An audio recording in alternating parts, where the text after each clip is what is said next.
Hello, and welcome to the pre-show. Got to apologize that I don't have the links I would normally have in the chat room already on. I'm running very, very late today. So late I couldn't find my glasses. You'll notice there's still a sticker on this set of reading glasses. It's actually stronger than what I normally wear, but I needed to be able to see. You'll also notice, and this is the pre-show for those if you've joined early. The actual show starts at 3. So I just chat a little bit during the pre-show on topics other than the topics. You'll notice that I'm still kind of looking up instead of into the camera, and that's because I didn't buy the new laptop yet. And there's a reason for that, and it's something I noticed. I mentioned this on Twitter, and I thought I would share it with you.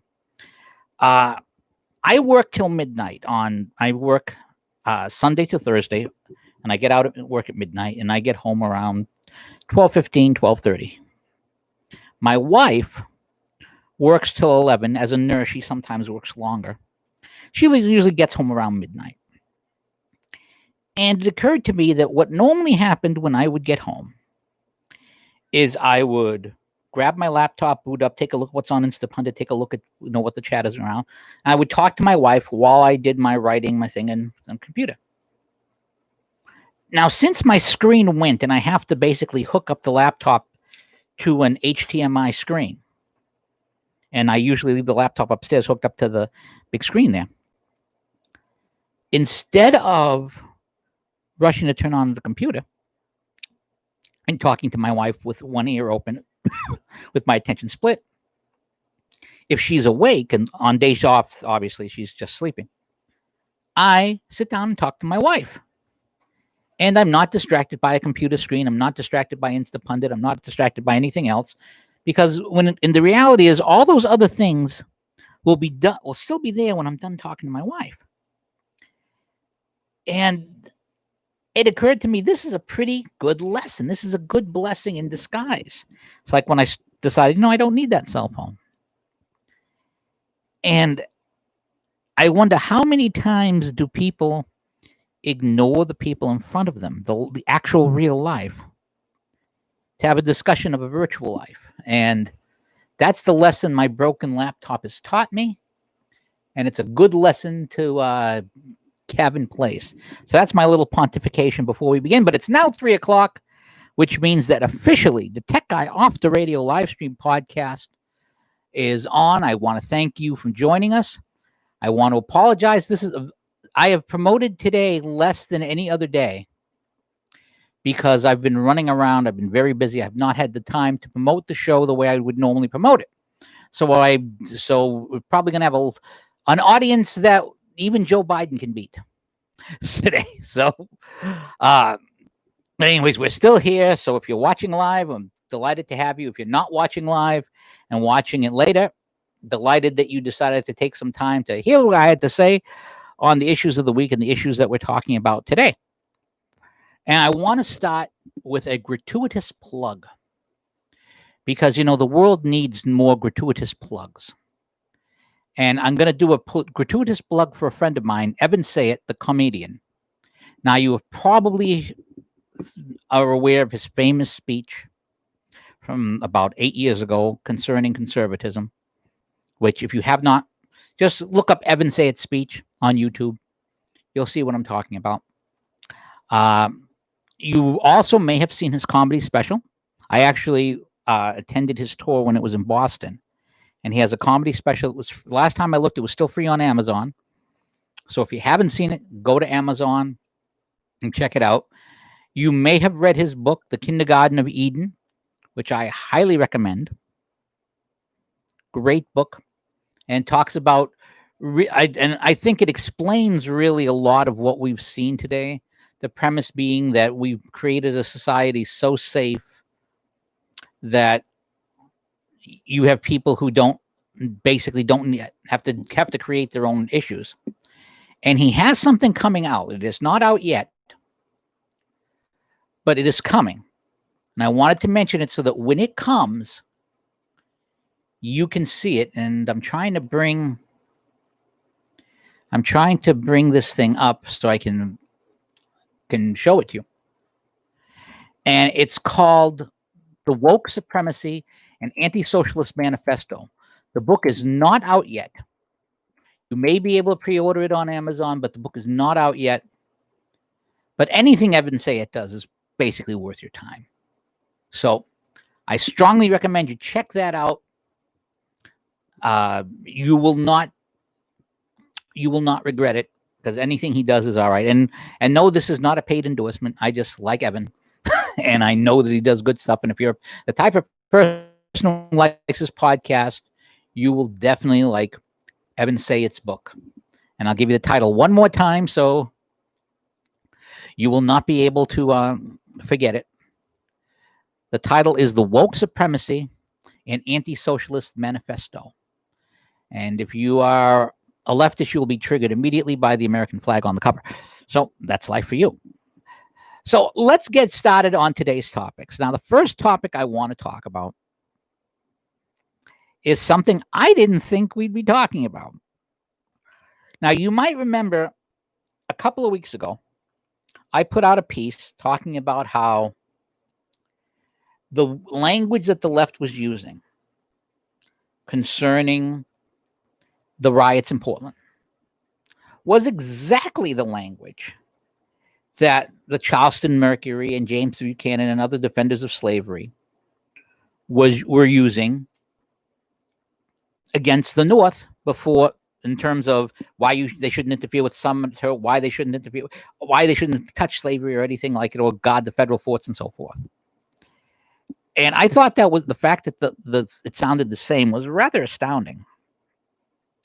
And I also pointed out that they were using the same language as the debate on the Civil Rights Act of 1957, where Richard Russell, the senator from Georgia, great on defense, not so great on civil rights and bigotry.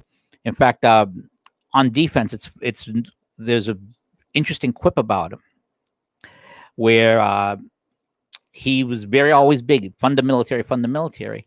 And another senator said, "Boy, you Southerners are really big about funding the military." And he answered, "Well, if Sherman had marched through your state, you'd be big. You'd think a strong military was important too."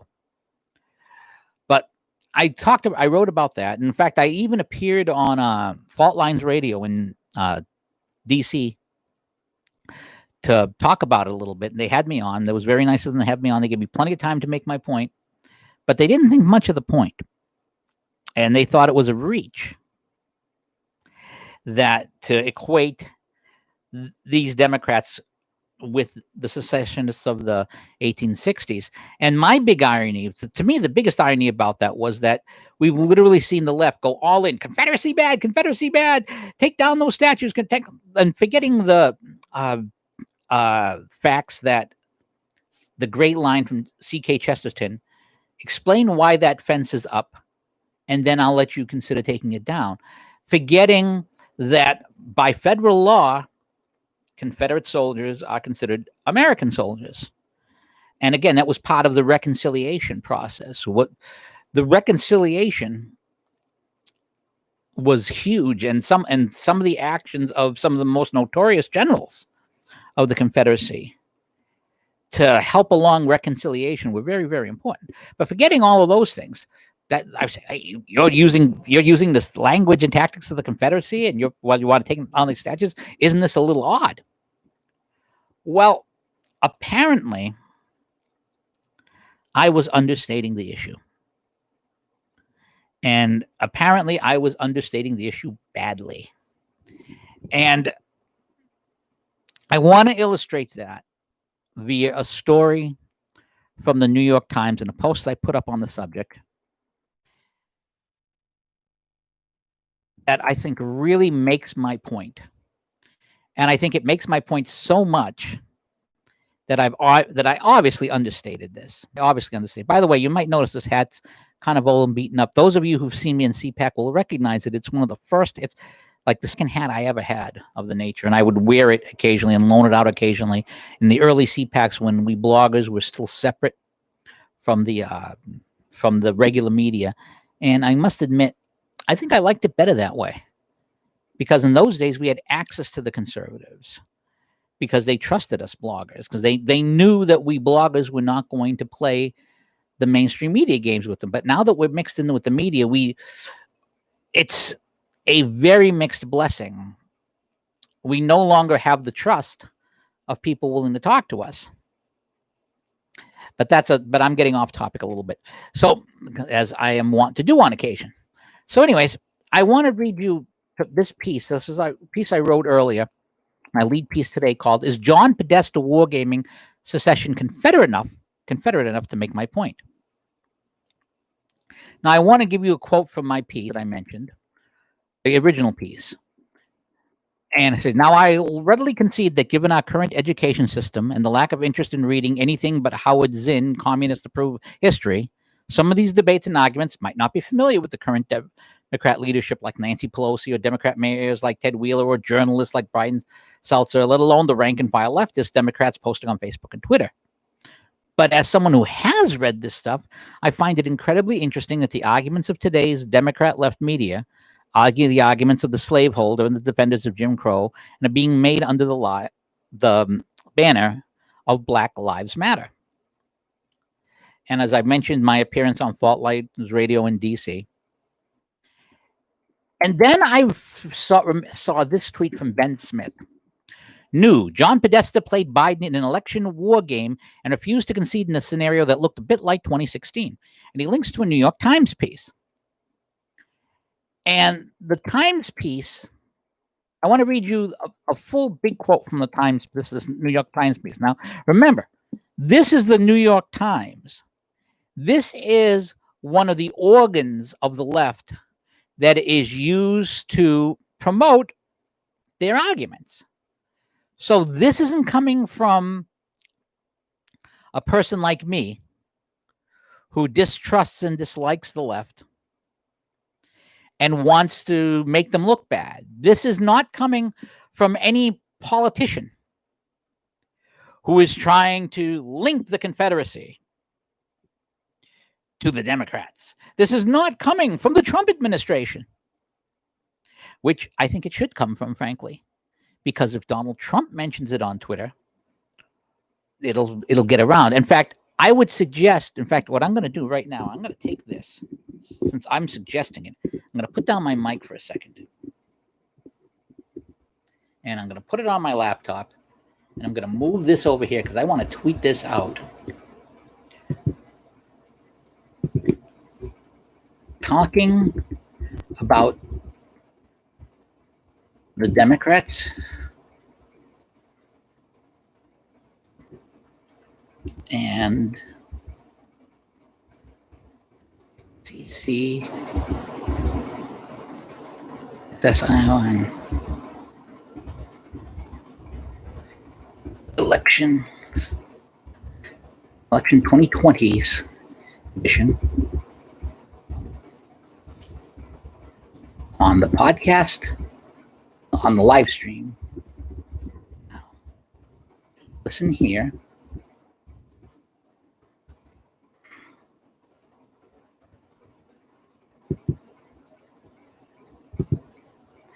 All right. And I'm going to say bluntly that I think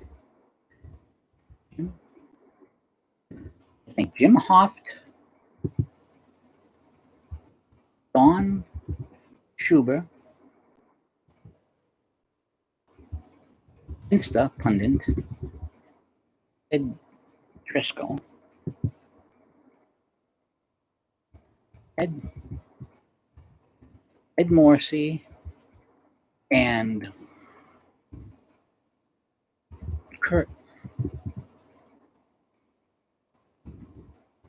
and King Trump should make this point. Let's see. So we're going to tweet that out. Maybe it'll get us making this point that I am.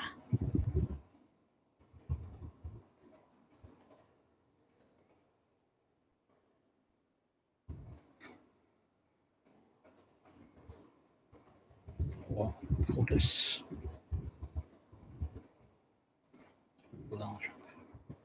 Okay, so we've got that tweet out. And again, I do apologize for the way I'm doing this, but again, this is a No Frills podcast, and it's called a No Frills podcast for a reason, because there's no frills. It's just me, the computer, and so forth. But back to the point I'm making here.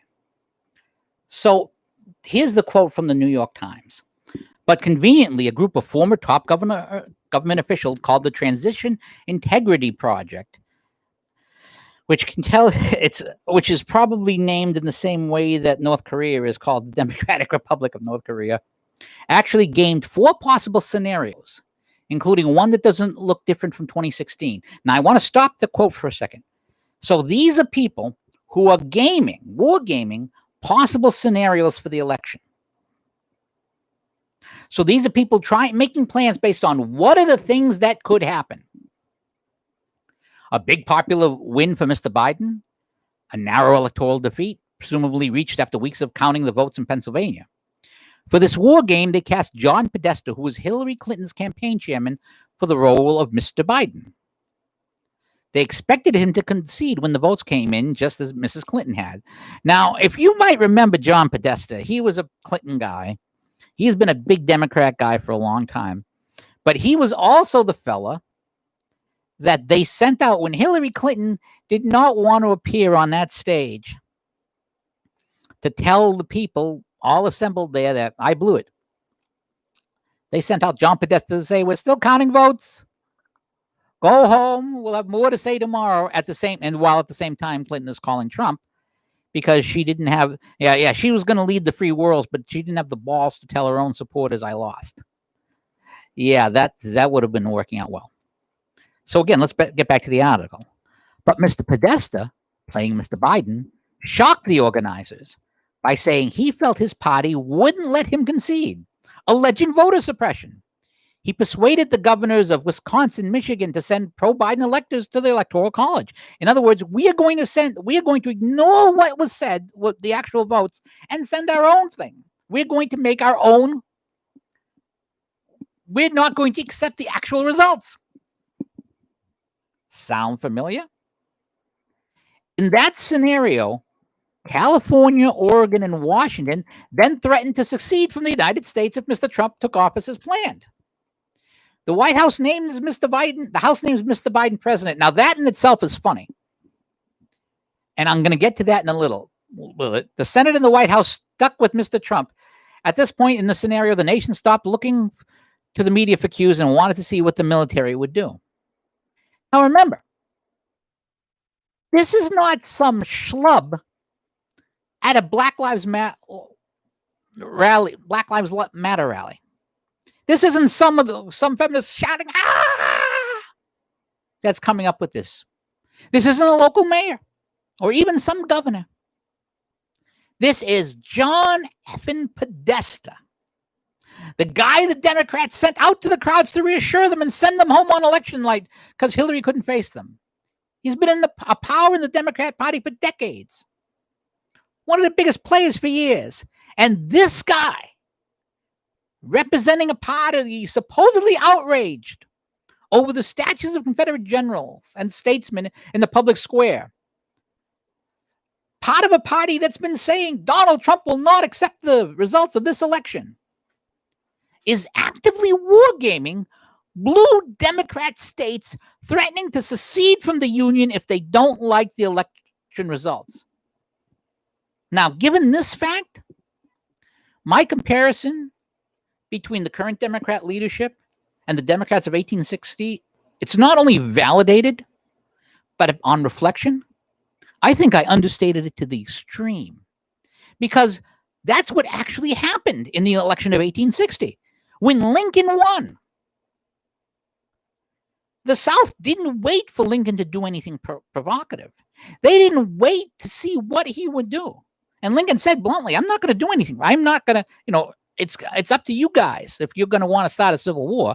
I mean, they ended up firing on Fort Sumter.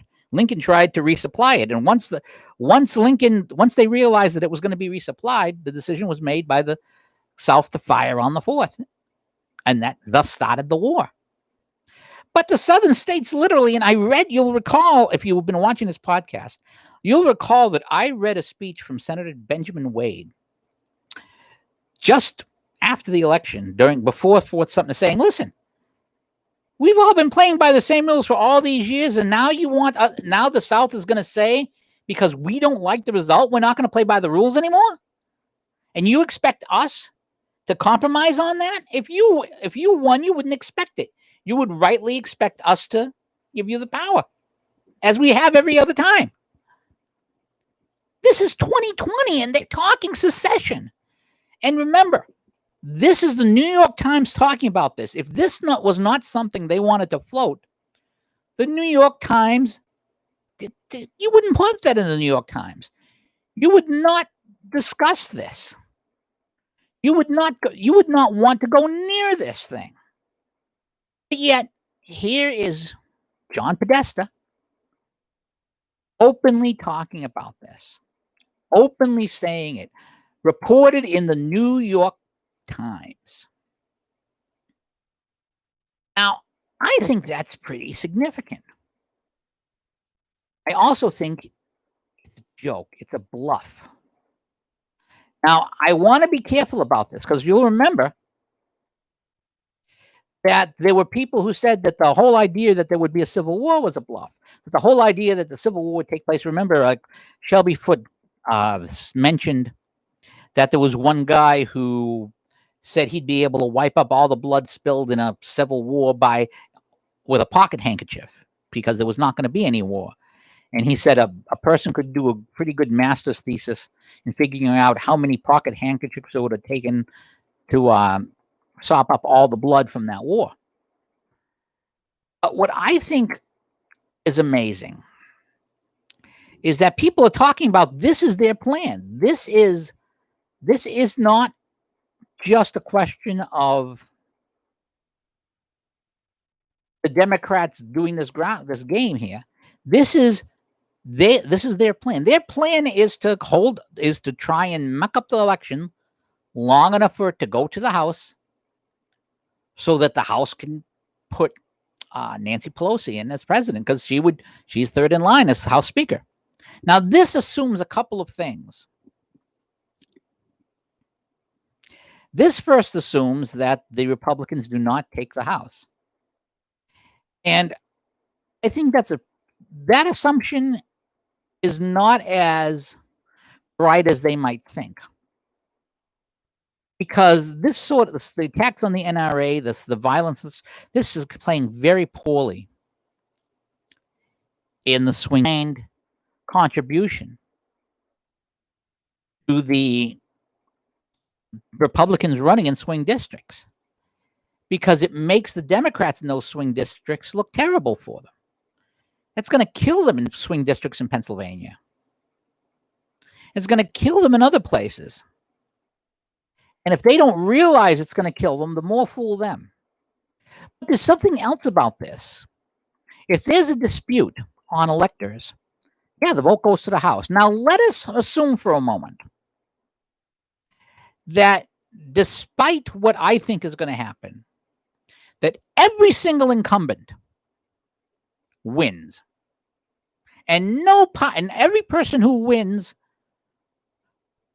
belongs to the party that currently holds that seat. That the Republicans keep their seats and the Democrats keep their seats. That there's absolutely no change, and Nancy Pelosi maintains her majority. Let me remind our friends on the left what the Constitution says about an election that goes to the House. The House of Representatives does indeed vote and decide who is president. And the Senate indeed does decide who is vice president. But the House doesn't vote one man, one vote in a situation like that. The vote is by states. So the fact that the Democrats have a 38 seat or 31 seat or something like that majority in the California representatives, in California congressmen, doesn't matter. California gets one vote. The fact that the Republicans have a 9-seat majority over the Democrats in Texas Doesn't matter. Texas gets 1 vote. So does Wyoming with only 1 representative. So does Rhode Island with only 1 representative. Massachusetts may have 11 representatives or 9 representatives. I think it's 9 these days because we keep losing seats because people get out of the state. But Massachusetts only gets 1 vote. And right now, with the current breakup of the House, the current setup of the House, Democrats control 23 House delegations. They have a majority in 23 of them. The Republicans control 26. And 1 delegation at the moment, Pennsylvania, is split down the middle. Now, I submit and suggest that after the election, Pennsylvania will have more Republican members of Congress than Democrat. And I also think there's going to be at least a couple of other places where the Democrats have a 1-seat lead that Republicans might take over. In fact, I think it's going to happen in several places. Now, there is one place where the reverse might be true. The Democrats might take over Colorado. But the bottom line is that the majority, that's 26 to 23. That's a Trump victory. Because remember, again, the vote is not by 1 man, 1 vote. The House becomes a little electoral college. And it's going to be it's very funny that the Democrats don't realize this or are not saying this because they are hoping. Frankly, I think that they're hoping that people don't notice. Just like Karen Bass hoped that people didn't notice she was a communist. And by the way, I want to mention something about that. Everyone seems shocked about the revelations concerning Karen Bass. The story is Karen Bass is now trying to walk away from her love of Fidel Castro, walk away from her love of the head of the Communist Party in the U.S. that she utilized, walk away from all these things. Everyone's missing the real story here. The real story isn't that Karen Bass is rejecting all these things in order to try and get on the ticket as vice president. The real story here is that being a full-blown communist, being a part of that group that Fidel Castro was recruiting to try and beat up their country, eulogizing the late head of the American Communist Party, all of those things not only did not hurt her in terms of becoming a congressman, but did not hurt her in terms of becoming head of the Black Caucus and a power in the House. That's the story. See, Rush Limbaugh says that the Democrats have been communists for a very, very long time. It's just coming out in the open now. He's right. They have been for a very long time. I would maintain it begins around the late 60s, early 70s. Others might disagree, and they have a right to disagree.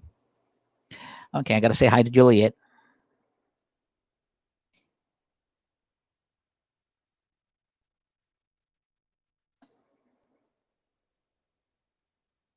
Hope you bring friends.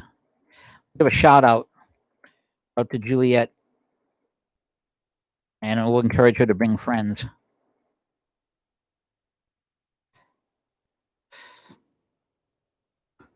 So, anyways, so the Democrats are acting a lot like, again, this is the 1860 playbook. And why are they doing this? They're doing this because I think Sarah Hoyt is right. I think that this is not the coming of a revolution. This is the death gasp of it. They really thought that the Obama years meant that the socialism and communism had finally come to America because Obama played socialism light and he played down his connections.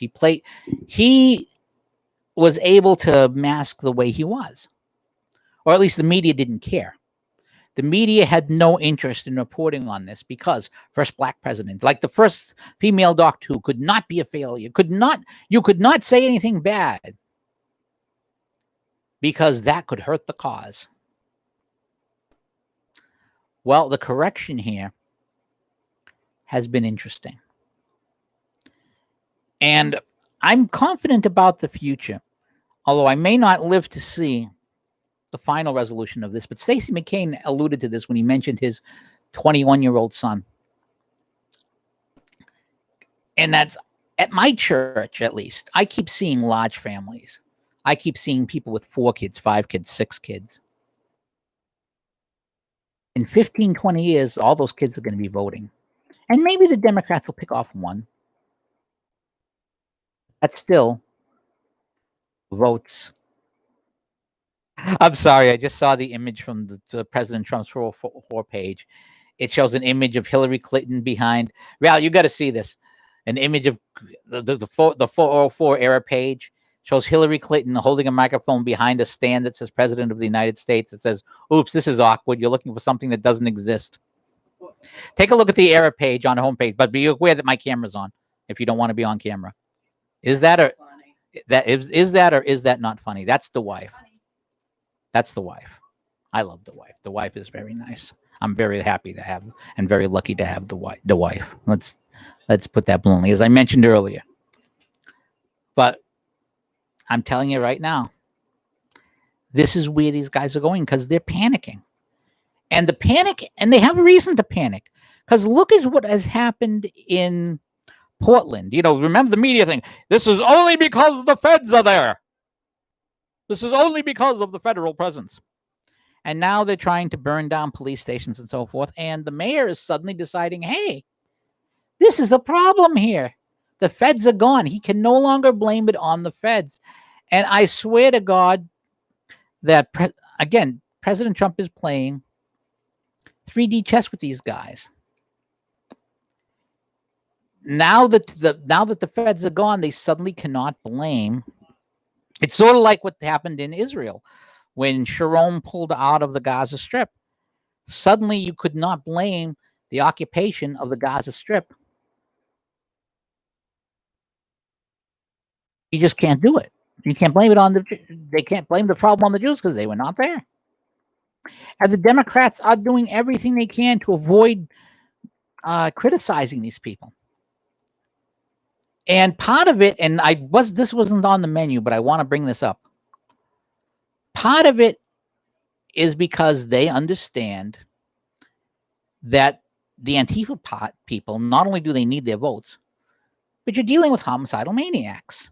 And while if Blackadder's dog body Baldrick's mother advised him to stand up to homicidal maniacs, it's a bad idea. In fact, if you want to understand how big a bad idea it is, go to YouTube and look up a scene from the TV show Stargirl,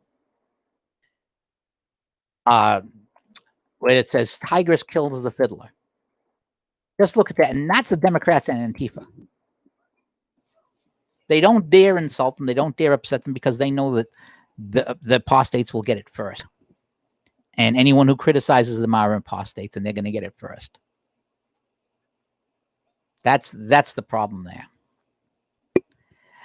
And that's because, and again, this is a huge problem for the left. And it kind of ties into, I'm going to go to topic 3 and go to topic 2 after. It kind of ties into the whole black diversity and systemic racism, the reality versus what I call Bidentalk.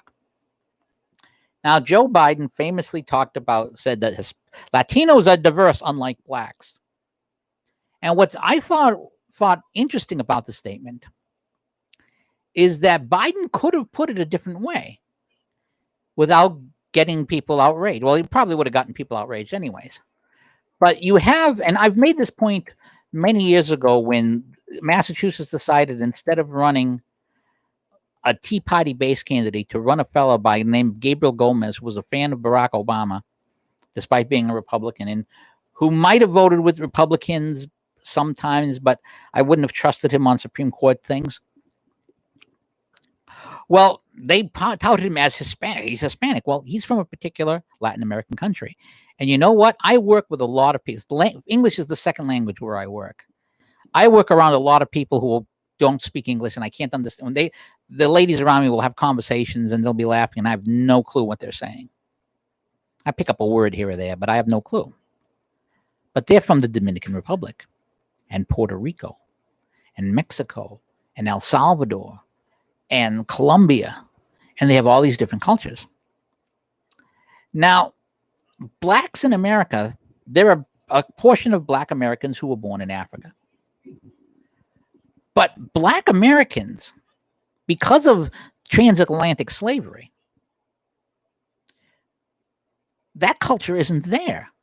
Their actual home culture, the divisions that they would have had of culture weren't there because they had been erased by slavery.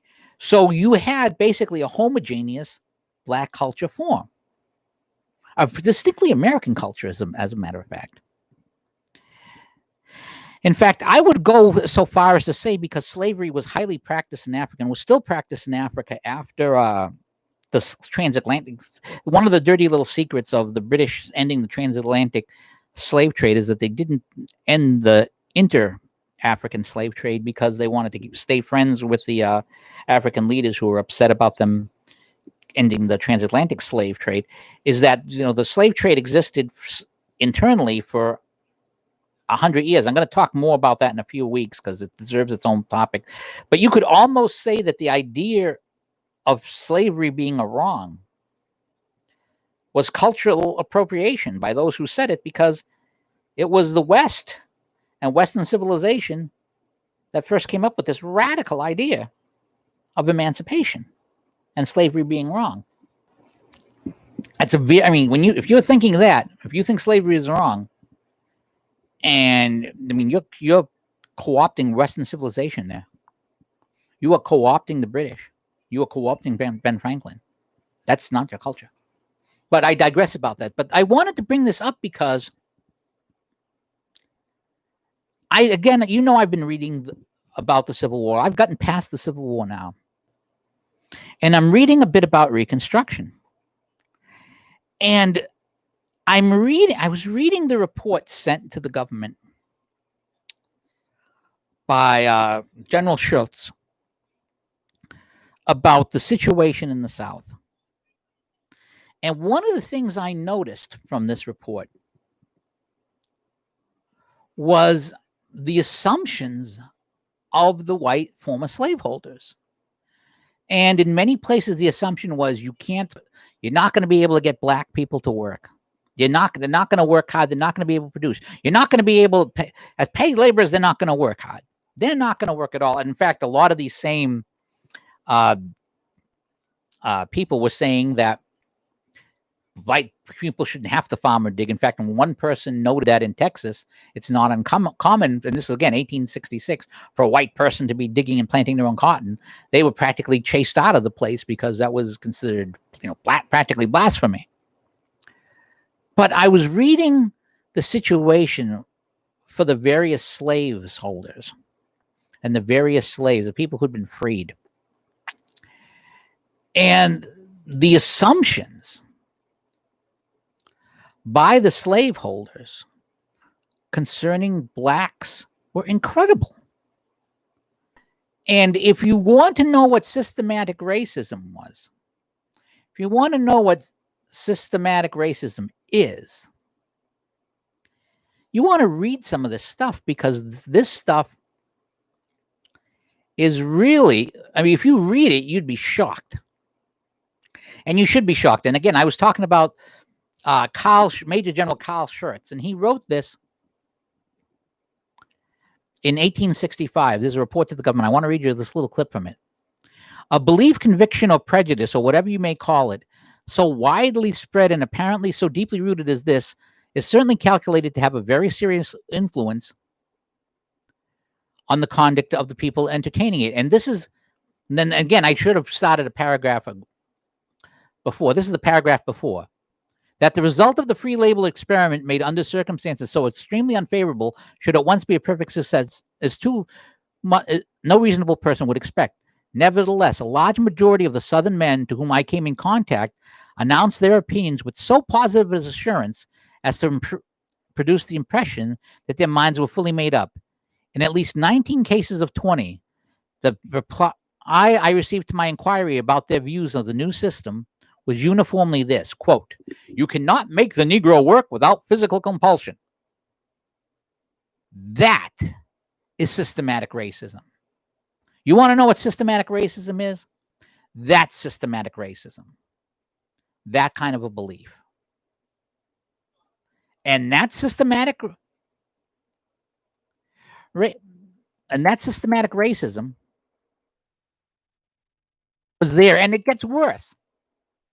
Aside from the assumption that the Negro will not work without physical compunction, there appears to be another popular notion prevalent in the South, which stands no less serious an obstacle in the way of a successful solution of the problem, and the problem being integrating, allowing the ex-slave to be paid as free labor to get, because you don't want people to basically, if all they have is freedom and no way to support themselves, you have paupers who are going to starve.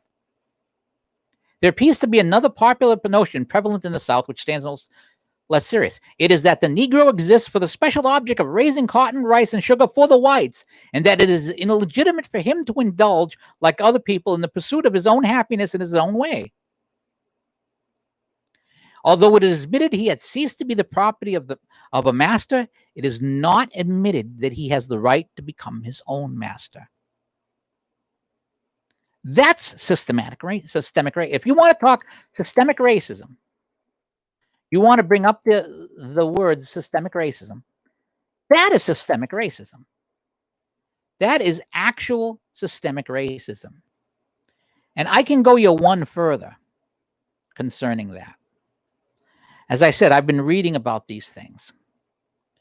And I read some laws that were passed in the South. Now, these laws were passed before, when the first thing that happened was, you had state legislatures reconvene, and of course they elected the same people who were Confederates, and they started passing laws that were rather incredible.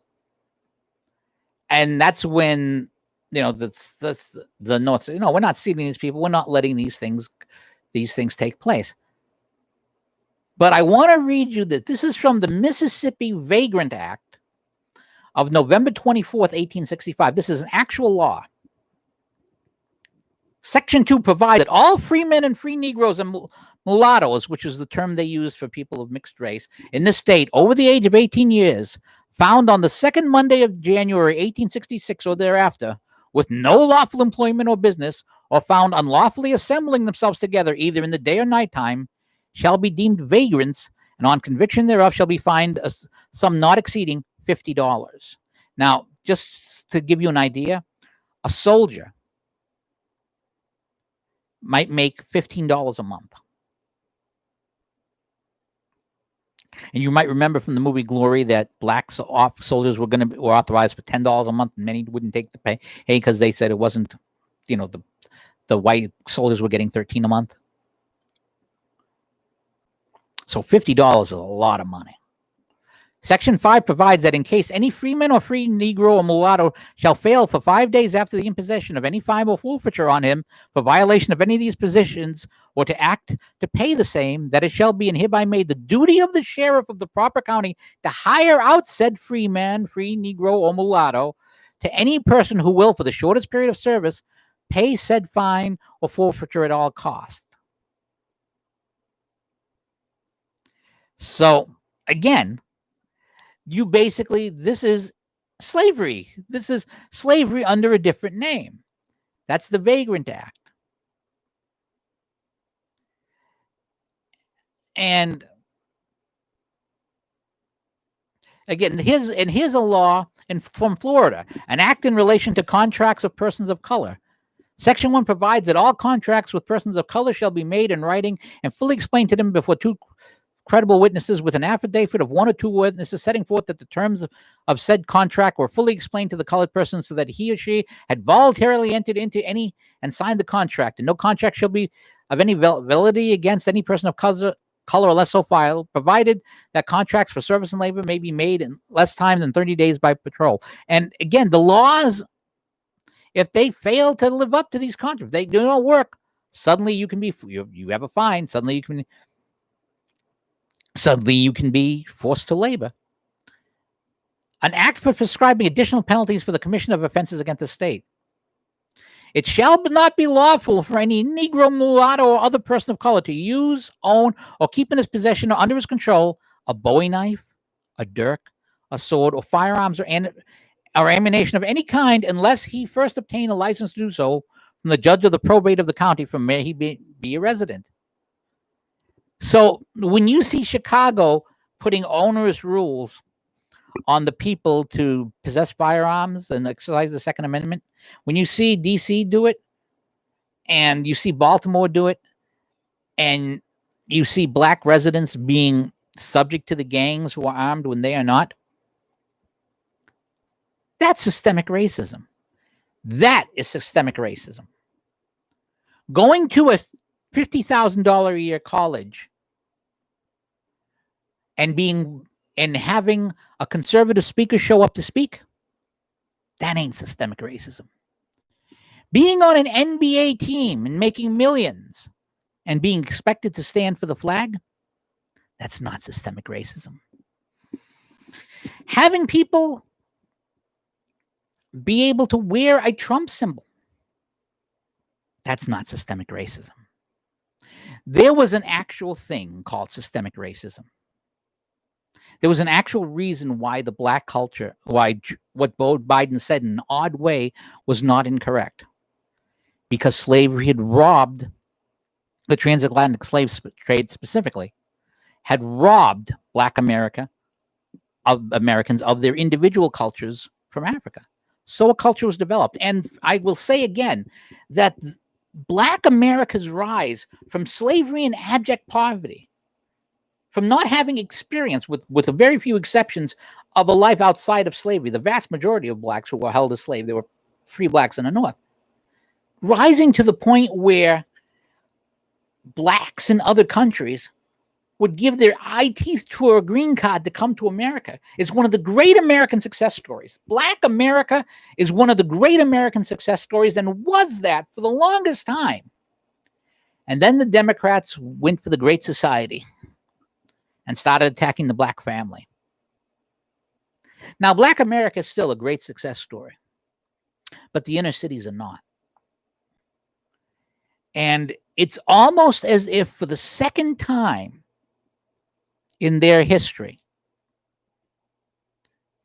a culture's been robbed. When blacks were taken as slaves and brought to America, they were robbed of their individual African cultures from wherever tribe or group they were from. When you destroy the black family, both by incentivizing people to not have fathers in the house, by promoting abortion, by putting blacks in a position, especially in the cities, where they have no police protection. They are not able to get a gun legally easily to protect themselves when there's no police. You're stripping people of their culture again. You're stripping people of their ability to make a living, to live a proper life. And this is the Democrats doing this again. And it's outrageous. And it gets me angry to think about it because, and this is going to sound silly coming from me, because those black lives matter. All lives matter, as I've always said. But those black lives matter. When you strip people of the family structure, when you strip people of the right to bear arms to protect themselves, when you strip people of the police protection, and you strip people of the ability to take care of themselves, to harm themselves, all for political gain, for the gain of the gangs. How is that different from slavery? How is that different from Jim Crow? Those lives matter. And the people that are doing it for the sake of their own political wealth and power. And it disgusts me. These are people. People deserve better. And that a people should be so exploited by race and told that it's for their own good. When you have colleges saying we have to have a special black graduation, we have to not have you speak proper English, we have to not grade you according to what you know. That's the same bigotry that I just read you from the Southern planters in 1865, who were convinced that blacks could not keep up. That's the attitude. That is the Democrat Party. It's the same thing. And I'm sorry if I'm getting upset about this, but it's criminal that this should be done to people. It's criminal. And it's disgusting. And now I've got myself upset. But you know what? People should be upset about it. Black Americans should be upset about it. We should all be upset about it. These are our countrymen being treated like this. And the Democrats want to keep it up. In fact, now we see it, as I said earlier, they were threatening to secede unless they have the ability to keep it up. Now, I think secession ain't going to work all that well for them, by the way. You ever hear of a state called West Virginia? Used to be part of Virginia. Now it's a state that votes Republican these days, by the way. It's going to vote for Trump again this year. The threat to secede is, by the way, empty. Because once that happens, not only do the Democrats lose majorities, but suddenly we'll have states, even if we allowed it, we'll suddenly have states like West Washington, South Oregon, West Oregon, Northern California. And I have the oddest feeling that those states are going to vote Republican and conservative. Those newly formed states.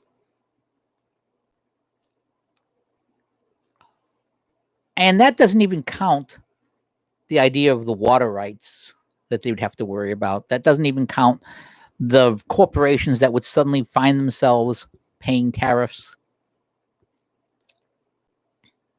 And the fact that if they took down the southern borders, suddenly California, what would happen in California?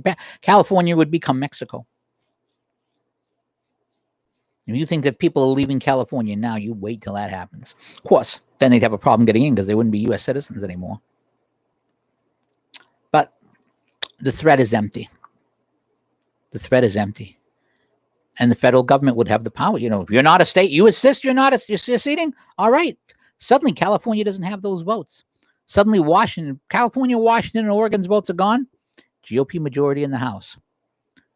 GOP majority in the Senate. A safe one. Now watch who's become Supreme Court judges. Now watch, and those would be those would be the delegations that would vote on admitting these new states. You know, West Washington, West and Southwest Oregon, or Northern California into the Union. It'd be fun. It'd be fun. But that's what's going on there. And speaking of fun, I want to read you something I saw on Powerline that I thought was very intelligent, because I'm pivoting to the topic now of the NBA, the NFL, and so forth. I call Biden, sports has become Bidenball.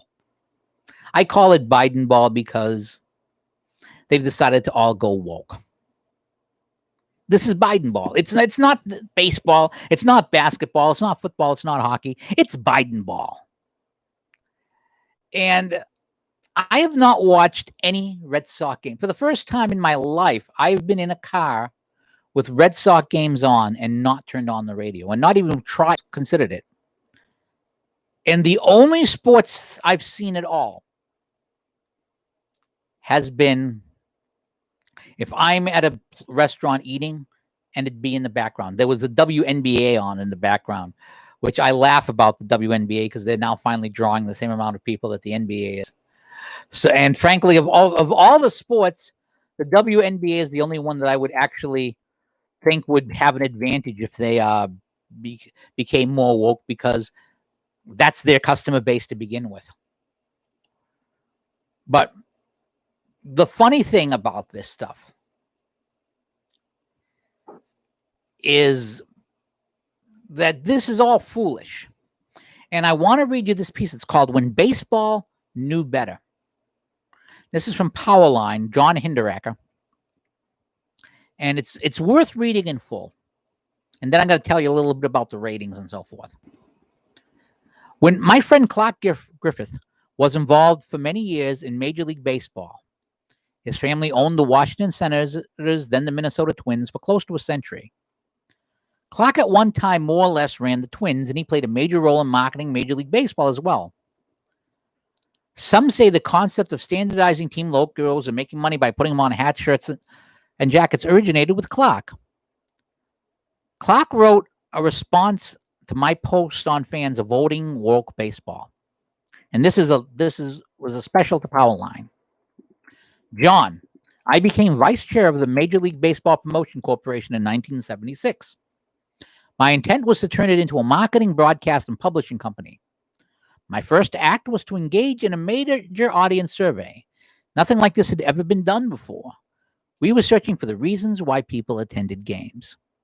Now, the fact that baseball had been around since 1901 and it took till 1976 for someone to try and check this marketing, to me, is actually rather amazing. But again, different eras. The most remarkable fact we discovered was that people attended for the thrill, of course, but also to avoid the real world of politics, crime, etc. People wanted to go to games and sit with fans and immerse themselves in the event. They could sit with their political adversaries and enjoy the game together without concern for anything other than the play in the field. And I can vouch for that. I mean, 2 years ago, I could have sat with Elizabeth Warren and watched a Red Sox game and enjoyed it. I could sit with Keith Oberlin and watch a Red Sox game and enjoy it if I was someplace. I don't care the politics didn't matter. It was the game that mattered. The game was wonderful. And when the 3 million of us converged in Boston in 2004 to celebrate the Red Sox finally winning the World Series, nobody was asked to show their voter registration. Didn't matter. We were all in it together. And we were all immensely happy together. We didn't care. When the Celtics won, we were all happy. When Bruins won, we were all happy. When the Patriots kept winning with Tom Brady, we were all happy. And if there's no NFL season, I think up here we might even be happier in the sense that maybe Brady won't end up playing in a different uniform, but they'll probably play something or other. But anyways, let's get back to what he wrote.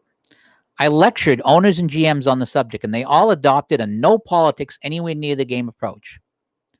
The principle remained in place, although few remember the original purpose until this season. I have warned an owner or two of this existential threat to the game's overt embrace of political slogans and positions. Sadly, woke commissioners and owners have ignored the rule. I do think it presents an existential threat. They will catch on soon, but it'll take courage to erase Black Lives Matters from the pitcher's mound and elsewhere, and other symbols of woke reality from fields, uniforms, and more importantly, from the players' commentary and actions. I'm not sure that can be found today, the courage that is. There was a bond between fans and teams that may be lost forever. I don't even wear I still have Red Sox stuff that I've had. I actually have the shirt I bought in Boston. It was not a licensed shirt because these people just made it the day of the big parade, and it had the names of the roster on the back, Red Sox world champions. It was a big deal. I still have it. I still was wearing it on occasion. And when I would look at it, I would still smile because that was going there with my sons. My wife didn't come with me to the parade because it was raining. It was a wet and messy day, so she watched it on TV. Was it nice to watch it on TV? She's napping in the chair. But me and my 2 boys, we went, and it was great. And the parade passed us 4 times. It was a lot of fun. It was a lot of fun. But like I said, since then, the only game I have not watched any games. I've watched one thing. I watched a 30-second clip of Mookie Betts' throw to get a guy at third, because as I was driving into work on one of the sports stations, people were describing it as one of the best throws they'd ever seen. And I must have confessed I was right. It was a great throw, but that's Mookie Betts. We already knew I knew he had a great arm. It wasn't a big surprise, but I had to see the throw. I had to see if it was as good as people were saying. And it was. It was. But it doesn't matter. Haven't watched an inning of a game. Haven't listened to an inning of a game. Haven't done a thing like that because it's not worth it. They've picked their fans. They've decided on the customer base that they wanted and let them stick with it. But I'm not alone in this. I want to read you this piece from Chris Harper from my site called 3 Strikes and I'm Out. This is from July 28th. Like most of my friends in the boomer generation, I loved baseball as a kid. My friends and I traded baseball cards. We'd oil our gloves during the winter and months in anticipation of the spring.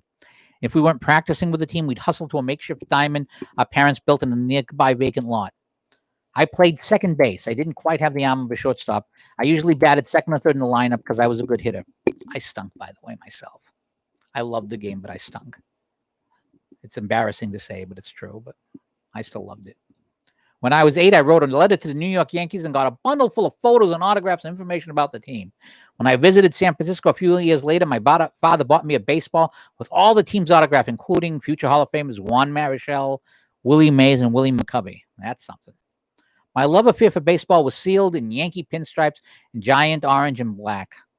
I'll try not to hold the Yankee pinstripes against them. And I must confess, when a coworker told me that the Yankees lost a game, I still smiled.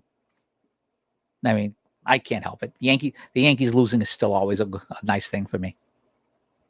It'll be hard to wash that away. As a journalist, I covered a wide range of sporting events, including afternoon games at Wrigley Field in Chicago and Harry Carey's 7th inning songfest. I wrote a profile of Rod Carew, who won 6 batting titles. Also had 7 steals of home one year, by the way. Later in life, I flew to Chicago from Beirut to see the White Sox in the 1983 playoffs. I enjoyed the Yankees of the 90s when I lived there. I even took my 9-year-old daughter to a game. I relished the Phillies of 2008, where I now live, and their World Series win. They're not doing so well in my replay division. I think they're last in the in Division C. But, there's still 40 games left in that season.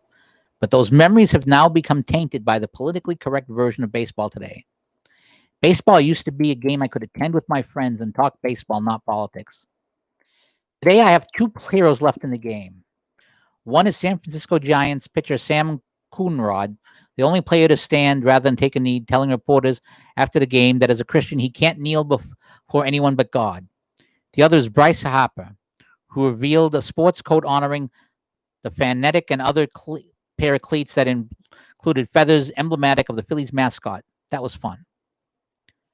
Whatever the case, I've watched my last baseball game until it becomes a game again, rather than a political statement. I hope that others feel the same way. Maybe Major League Baseball will get the message. And at Don Suber's site, there was a similar piece about how he no longer cares. And it's a sad thing because there are people who really love baseball. And the people who love baseball passed that love on to their children and to their grandchildren. They would buy the Red Sox hats. How many Red Sox hats are not being bought because people said, I don't want to give these guys my money? How many times? How many shirts are not being bought? How many of these things are just gone? Because people decided, hey, don't know it, don't need it. I think it's pretty bad. And I think people don't understand how bad it is. But there was a clue to how bad it is that came up today. I was perusing Twitter. One of the nice things about Twitter is you can occasionally find stories that are worth talking about.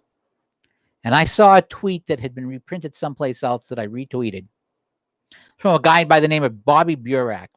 This is true. Yesterday's viewership. Hannity, 4 million people. Tucker Carlson tonight, 3.9 million people. Oklahoma Thunder versus the Lakers. Now, this is the Lakers of LeBron James. 1.2 million. Nets versus Celtics, 1 million. 76ers versus the Wizards, 194,000 viewers. So a political show is now being outdrawn by Tucker Carlson. And this is Clay Travers. Quote, basketball is not bigger than Tucker Carlson.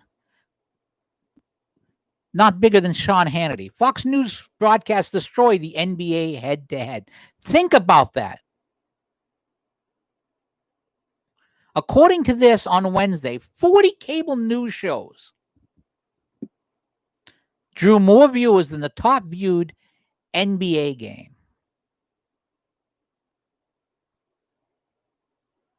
Think about that for a minute.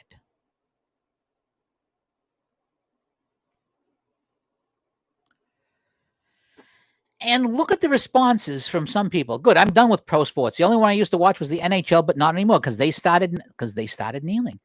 And LeBron James, when he talked about the president, saying that when they start kneeling, I turn the channel, and I don't care if the president doesn't watch anymore.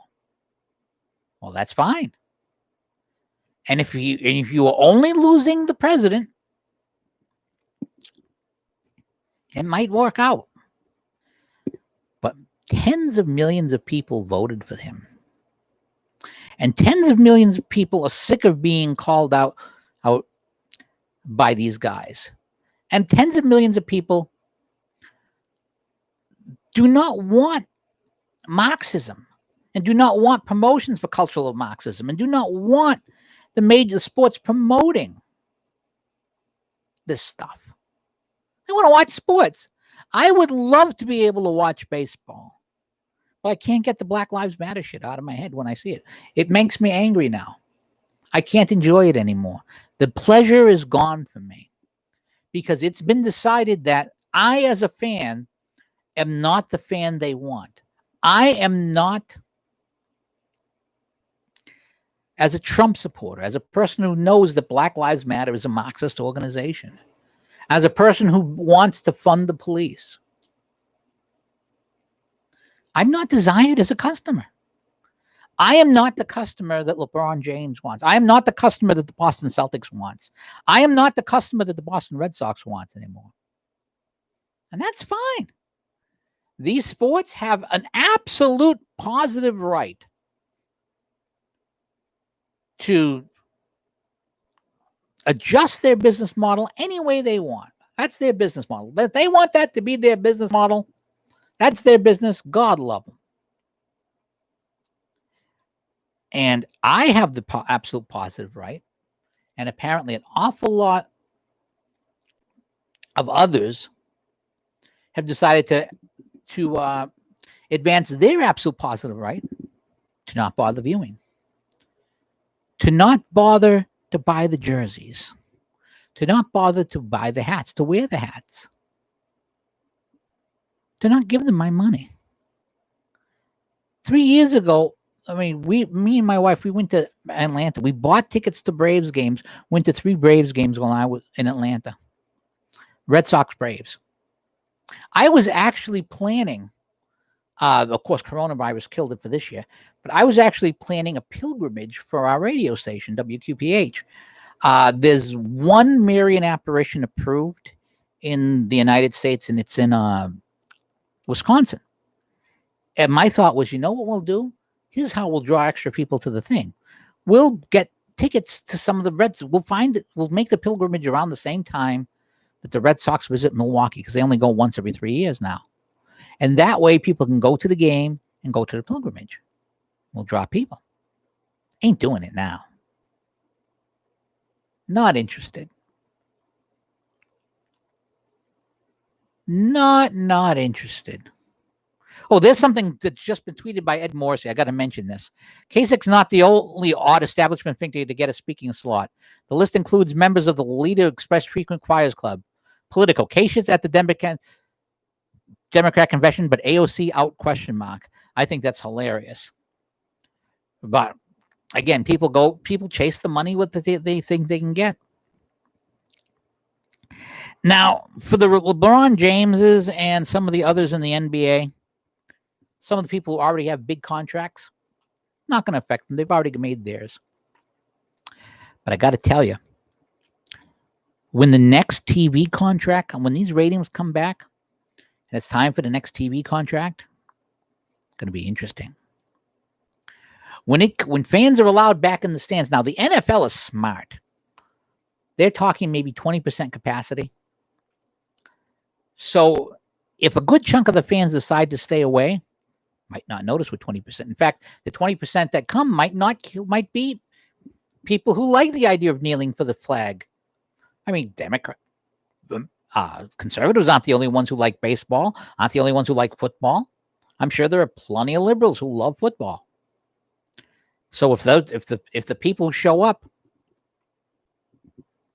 are the people who like that, then they'll figure, oh, but that's fine. What happens when this is done? What happens when you need to fill the parks again? What happens when those contracts are up? And suddenly there isn't the same TV money. Suddenly the parks aren't getting full.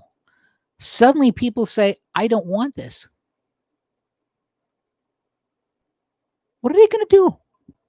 What will the players do when they suddenly find that there's millions of dollars that they were making aren't there anymore? I think that's going to be really, really interesting. I think that's really, really interesting. And I think the answer to that question, the fact that the sports leagues have not figured this out, the fact that the players haven't figured this out is amazing. But then again, they're ball players. Their main concentration is sports. But I think they're gonna regret it. But it's their business. It's their decision. You have a right. People have one of the most important rights is the right to be wrong. And I think these guys have decided to exercise that right very strongly. And may they be happy with the decision that they made and the fan base they've chosen. Because I ain't going to just come back with it erased. I want an apology. And by the way, I don't think you're going to see the military or the police all that anxious to be there to protect. Well, you can pay for private security. You don't need police. Police are just violent. Police cause violence. You don't want police protecting you. If you're a major league player or an NBA star, you don't want cops. You hire your own security. Of course, if the fans might not feel all that safe, if they know the police aren't bothering. But, like I said, may you be happy with the choices you made, NBA and NHL and NFL and all you guys. The people in charge now have their money. But the people who are coming up, you're going to pay for it a lot. And you know what? You're going to learn the meaning of the word Schadenfreude. I'm going to really enjoy watching it happen. Not a very Christian attitude, I admit, but I'm going to enjoy it a lot. Well, we've gone a little over an hour, so I think it's time for us to stop today. I want to thank you for joining us. Remind you that we are here every Friday, 3 p.m. Eastern Standard Time. If you like what you saw, please up arrow the video, share it with other people, and share the stuff. I think the stuff about systemic racism was actually pretty good. Hopefully, you agree. Share that out a bit. Let's see what it gets us. I mean, we're not even drawing Joe Biden numbers, but I'd like to get a little bit more. And remember, we do this for two reasons. I'm trying to draw more hits to the website. That's the DaTechGuyblog.com, DaTechGuy blog.com, and we're trying to make about $180 more a month. So if you like it, try and kick in. If you think we're worth it, I'd appreciate it. Well, anyways, this is Pete the Tech Guy saying you have a great weekend. And by the way, I mentioned this TV show Stargirl briefly at the beginning of the podcast, just before I mentioned Evan Sayet's book, which I'm going to mention one more time. It's not out yet, but keep an eye out for it. Keep an eye out for this book from Evan Sayet. The title is called The Woke Supremacy and Anti-Socialist Manifesto. Not out yet, but you're going to want to read it. Anything Evan Sayet does is worthwhile. I mentioned this TV series, Stargirl. The final episode of the first season will be on the DC streaming channels Sunday. It unlocks at 11 p.m. and then Monday on the CW. It's really well written. And frankly, I check it out. You could binge watch it. The first 12 episodes are available on the DC channel. I'd binge watch those 12 now. Then you can watch the season finale on Sunday or Monday, depending on how you're watching it. You won't regret it. It's one of those series that is written by the guy who created the character. So it makes it a better series. And I'm not going to bring up, there's something else I have in the back of my mind about it, but I'm going to wait until after the first season is done. But until then, again, thanks for showing up. I hope you enjoyed and liked what you heard. We'll see you again next week. Goodbye, and God bless you all.